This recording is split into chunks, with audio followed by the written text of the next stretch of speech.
Hello everyone, आज की ये वीडियो गर्मियों के राजा मेरे one of the favourite plant adenium के बारे में है। गर्मियों के मौसम में अडेनियम बहुत ही अच्छी फ्लावरिंग करता है। पूरे गर्मियों के मौसम में फूलों से भरा रहता है और बहुत सारे लोगों को इसी कारण अडेनियम पसंद आता है। और अडेनियम का बोनसाई बहुत शानदार बनता है। और अडेनियम बोनसाई के ऊपर जब फूल आते हैं, पूछिए मत, बहुत खूबसूरत अडेनियम का पौधा उस समय लगता है। लेकिन बहुत से लोग जब अडेनियम का पौधा सीड से ग्रो करते हैं, बीज से ग्रो करते हैं, तो वो बीज ग्रो ही नहीं होते हैं। कई बार छोटे पौधे बनकर वो सूख जाते हैं, गल जाते हैं, या फिर कीड़े उनको खा जाते हैं, या फिर कई बार उन छोटे पौधों के ऊपर, उन अडेनियम के सीडलिंग्स के ऊपर ग्रोथ ही नहीं होता है। फूल आना तो बहुत दूर की बात है। तो इसलिए मैं आपको इस वीडियो के अंदर कंप्लीट केयर और इन्फॉर्मेशन दूंगा। अडेनियम को किस तरह सीड से प्रोपोगेट किया जाता है, बीज से अडेनियम को किस तरह तैयार किया जाता है, इसके बारे में मैं आपको सारा कुछ बताऊंगा कंप्लीट 2 साल के फ्लावरिंग अपडेट के साथ।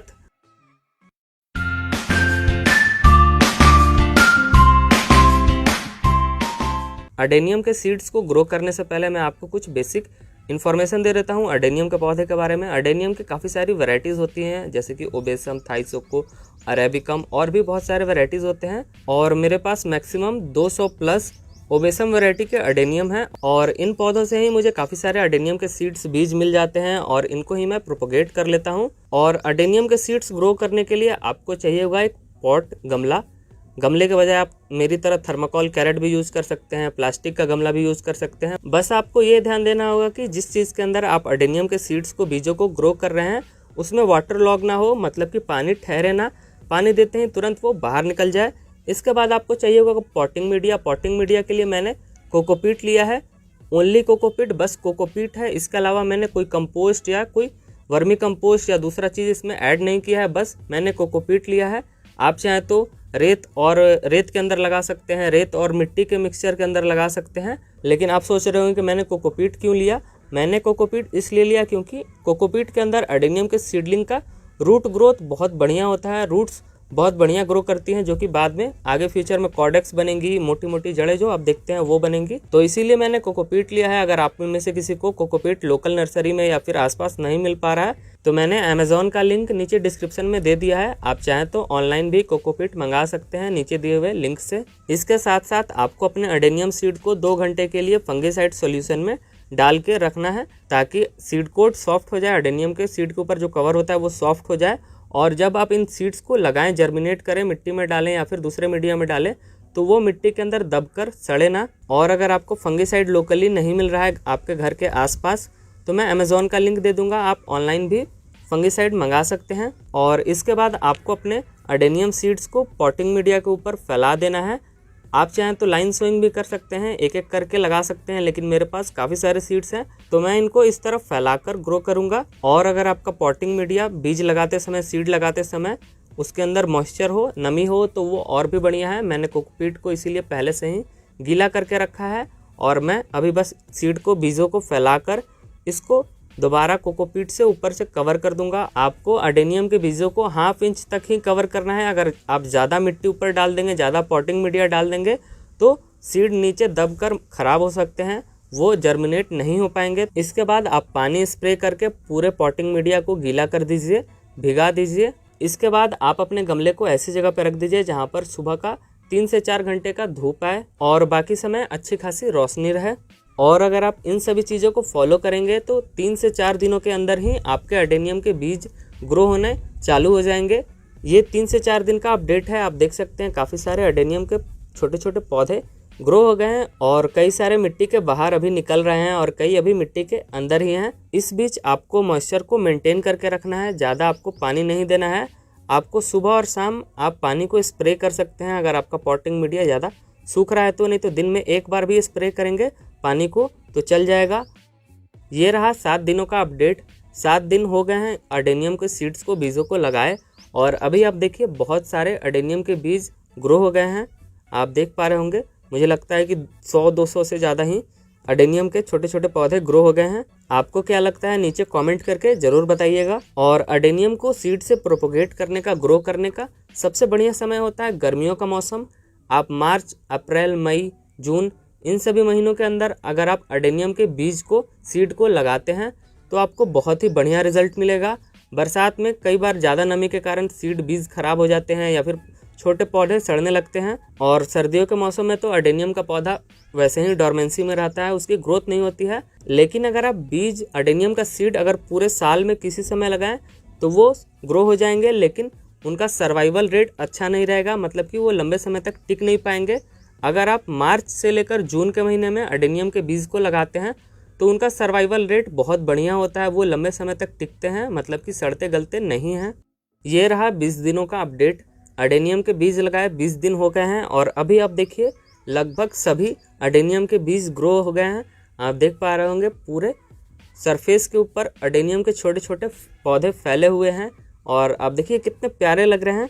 आपको ये पौधे अडेनियम के कैसे लग रहे हैं नीचे कमेंट करके ज़रूर बताइएगा।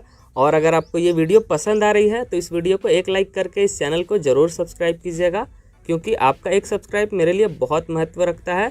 और अगर आपको इसी तरह की वीडियोस आगे देखनी है तो आप नोटिफिकेशन बेल पर भी ऑल सेलेक्ट कर सकते हैं। ये रहा 2 महीने बाद का अपडेट।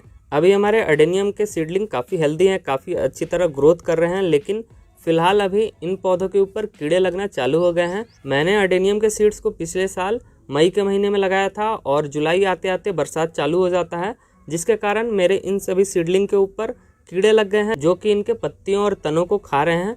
तो अगर आपके साथ भी ये प्रॉब्लम होता है तो आप नीम ऑयल का स्प्रे ज़रूर कीजिए और जितना हो सके इन कीड़ों को हाथों से भी निकालने का पूरा कोशिश कीजिए। ये रहा 6 महीने बाद का अपडेट। अभी आप देखिए अभी हमारे अडेनियम के सीडलिंग काफ़ी अच्छी तरह ग्रोथ कर रहे हैं, काफ़ी अच्छे साइज़ के बड़े साइज़ के हो गए हैं। मेरे पास फ़िलहाल स्पेस कम है, जगह कम है, जिसके कारण मैंने इन सीडलिंग को ऐसे ही रखा है इसी ट्रे के अंदर। ये आप देख सकते हैं इनका रूट्स का ग्रोथ कितना अच्छा हुआ है, कितना डीप, कितना नीचे तक इनका रूट गया है, जड़ गया है।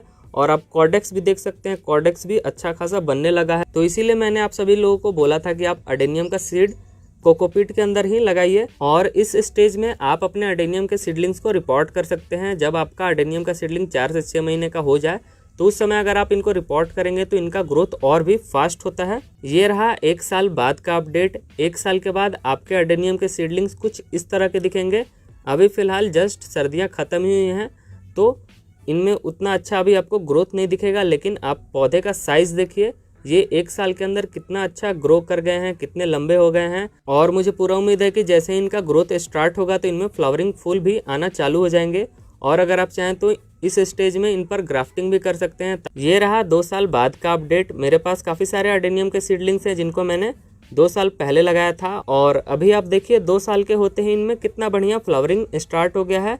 सभी पौधों के अंदर आपको छोटी छोटी कलियाँ, बड़ी कलियाँ और कईयों में फूल भी देखने को मिल जाएगा। इस पौधे के ऊपर आपको काफ़ी सारी कलियाँ देखने को मिलेंगी। यहाँ पर आप देखिए इसके अंदर फूल है, इसके अंदर भी कली एक आ गया है और इसके अंदर आप देखिए गुच्छे में काफ़ी सारी कलियाँ आई हैं और इसमें तो फूल खिलना भी चालू हो गया है। ये पौधे छोटे छोटे से ग्रो बैग्स के अंदर हैं और आप देखिए इनमें कितना बढ़िया फ्लावरिंग हो रहा है और ये कितने अच्छे खासे ग्रो भी हो गए हैं 2 साल के अंदर। और अडेनियम का फ्लावरिंग ना होना, ग्रोथ ना होना, उसके काफ़ी सारे कारण होते हैं। अगर आप अपने अडेनियम के पौधे को अच्छा फीडिंग नहीं कर रहे हैं, अच्छा उसमें खाद नहीं दे रहे हैं, तब पर भी फ्लावरिंग कम होता है। या फिर अगर आपके अडेनियम का सॉइल मीडिया बेकार है, रद्दी है, तब पर भी आपके अडेनियम के पौधे के ऊपर फ्लावरिंग कम होता है। या फिर अगर आप अपने अडेनियम की टाइम टू टाइम प्रूनिंग नहीं करते हैं, तब पर भी फ्लावरिंग के ऊपर काफ़ी इफेक्ट पड़ता है।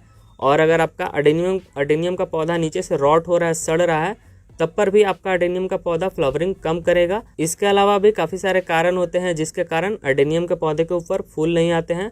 अगर आपको अडेनियम के पौधे के बारे में डिटेल इन्फॉर्मेशन चाहिए, सारे चीज़ों के बारे में, तो मैंने एक अडेनियम का प्लेलिस्ट बनाया है, आप चैनल पर जाकर देख सकते हैं। उस प्लेलिस्ट के अंदर मैंने सारा कुछ अडेनियम के बारे में बताया है। अडेनियम का बोनसाई कैसे बनाते हैं, सीड कैसे ग्रो करते हैं, अडेनियम की कटिंग कैसे ग्रो करते हैं और अडेनियम की क्या क्या केयर की जाए जिससे अडेनियम में अच्छी फ्लावरिंग हो। तो आप चैनल पर जाकर वो प्लेलिस्ट ज़रूर देखिएगा और मैं वीडियो के लास्ट में भी उस प्लेलिस्ट का लिंक दे दूंगा, आप वहां से भी उन सभी वीडियोस को देख सकते हैं। और अगर आपको ये वीडियो अच्छी लगी तो इस वीडियो को लाइक ज़रूर कीजिएगा। और अगर आपको इस वीडियो से जुड़ा कोई सवाल है, कोई सुझाव है, तो आप नीचे कमेंट करके ज़रूर बताइएगा। और साथ ही आप इस वीडियो को अपने किसी एक दोस्त के साथ किसी एक व्हाट्सएप ग्रुप के अंदर ज़रूर शेयर कीजिएगा, ताकि बाकी भी लोगों के अंदर पौधे लगाने का शौक़, गार्डनिंग करने का शौक़ पैदा हो। और अगर आपको इसी तरह के पौधे से रिलेटेड, गार्डनिंग से रिलेटेड वीडियोस देखना पसंद है तो आप इस चैनल को सब्सक्राइब करके बगल वाले नोटिफिकेशन बेल पर भी क्लिक कर दीजिएगा, ताकि जब भी मैं पौधे से रिलेटेड, गार्डनिंग से रिलेटेड, मछलियों से रिलेटेड वीडियो अपलोड करूं तो आप वो सबसे पहले देख पाएँ। तो मिलते हैं नेक्स्ट वीडियो में। Okay, bye.